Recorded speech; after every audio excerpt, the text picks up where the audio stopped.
ముందుగా నిన్న అంటే సెప్టెంబర్ 13వ తేదీన తిరుమలలో స్వామివారిని మొత్తం 60,694 మంది భక్తులు దర్శనం చేసుకున్నారు. అందులో స్వామివారికి మొత్తం 27,350 మంది భక్తులు తలనీలాలనైతే సమర్పించారండి. నిన్నటి రోజున తిరుమలలోని శ్రీవారి హుండీ యొక్క ఆదాయం అనేది 3,78,00,000 రూపాయలు.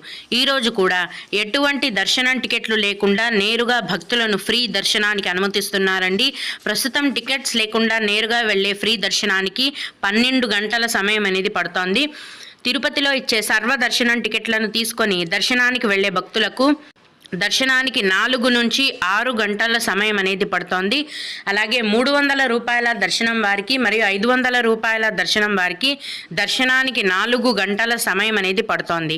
ఈరోజు కూడా చిన్న పిల్లల సుపదం దర్శనం అనేది ఉందండి.